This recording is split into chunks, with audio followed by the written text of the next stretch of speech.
Hey guys, what's up? Chris here for Geek Nation. We are looking at the Ithaca.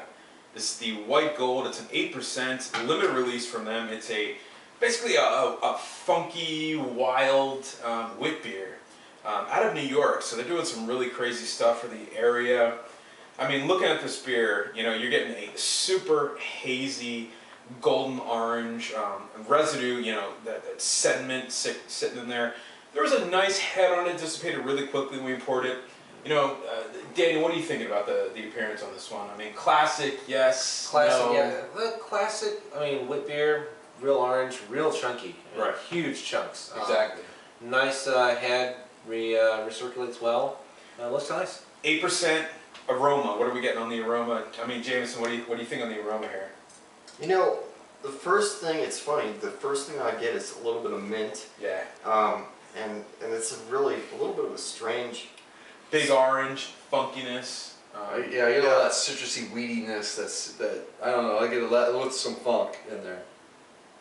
Well, when you say funk, Ryan, what do you mean by funk? Like you're getting a barn hat? It's more halite to me. It's not that really. It's not the horse blanket stuff. No. It's not that funky barnyard. But are you guys getting like a bright orange peel? Bright orange, a big lactic quality on the nose, definitely.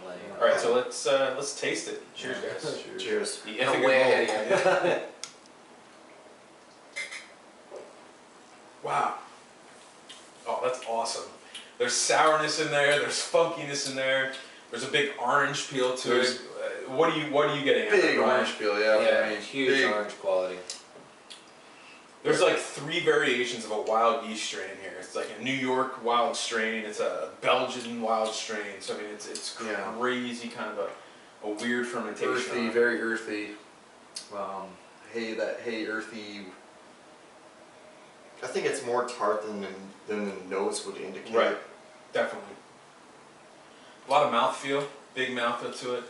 Coating the mouth, that wheat feel to it. Nice carbonation, kind of cleaning the palate. 8%. Do you guys taste it?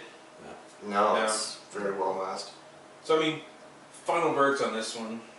You know, as far as man, I mean, summer beer, like screw summer beer. Yeah. But at the same time, it has that complexity to kind of like age and cellar, even though it is a summer beer. So it really holds up.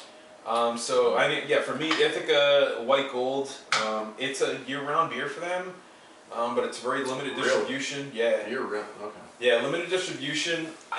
On a 1 to 10, I would give it an 8. If you guys want to like rate it, it's up to you. I'll just go thumbs up on this one. Yeah, thumbs up. If you can't get it, I'd say, you know, if it sounds curious, trade for it. Oh, here it is. Yeah, big thumbs up for me. $9 a bottle.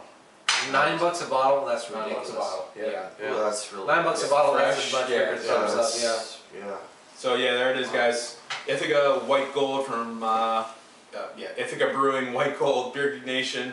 8%. It's a Belgian wild wit beer kind of thing. Awesome stuff. All thumbs up around the clock. So remember, folks, life is too short. Drink amazing beers. Cheers. Cheers. Cheers. Cheers.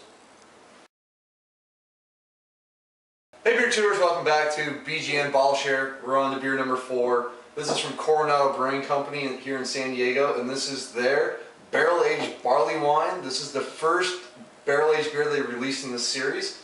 Barley wine, ale brewed with brown sugar and orange blossom honey. Spent 6 months in brandy barrels.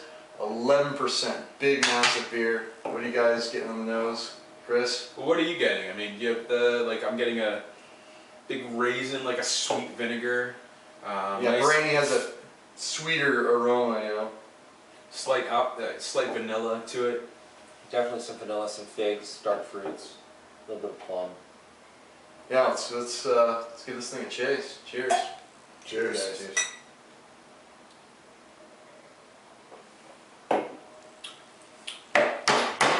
Yeah. Hey-oh.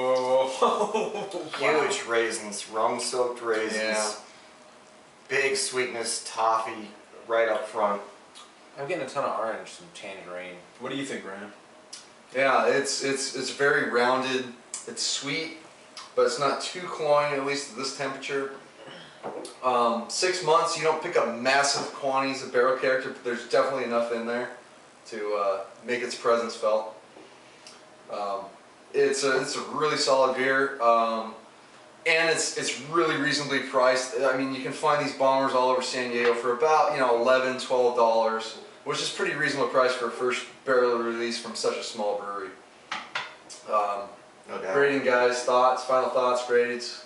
This is the best barley wine I've ever had. It's probably what Like, I'm not shitting you. I am completely blown away by this thing right I've now. heard a lot of good things. That's amazing. And it's brandy barrels. I like they went brandy instead of the typical bourbon, just to keep things kind of interesting and different. Wow. Yeah, it does. Wow. It does have the brandy quality. Definitely comes out different from bourbon quality. I wouldn't say it's the best barley wine I've ever had. It's definitely a thumbs up. Yeah. I like this a lot. Yeah, thumbs up for me. Totally digging it. I love the brandy character in there, and it's not a hot beer. It's pretty smooth. So thumbs up for me.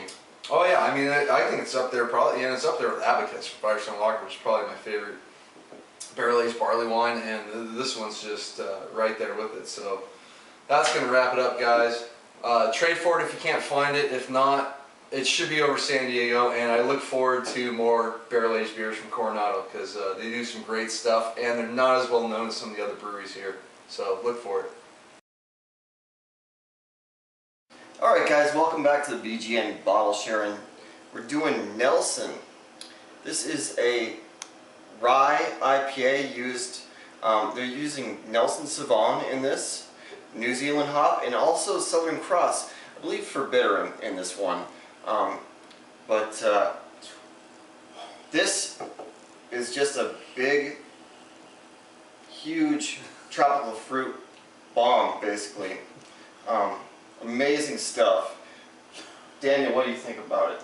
This is my first time. I've not tasted it yet. This is my first time smelling it. This is fucking phenomenal. Yeah, I could smell this all night. Yeah. I want a candle with this. That's like. I mean, shit. There's the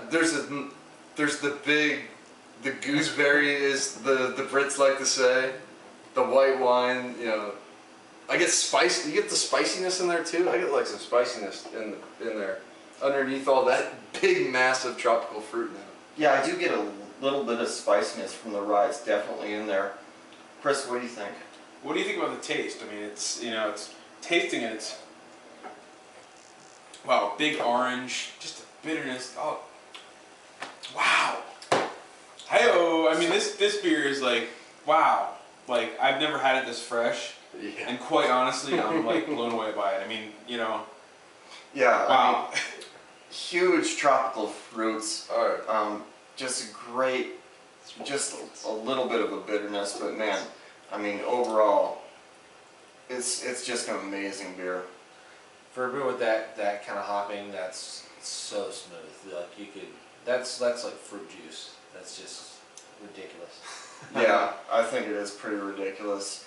So rating wise, I gotta give this a huge thumbs up. Totally. I mean, just ridiculous. Yeah, this is an A+.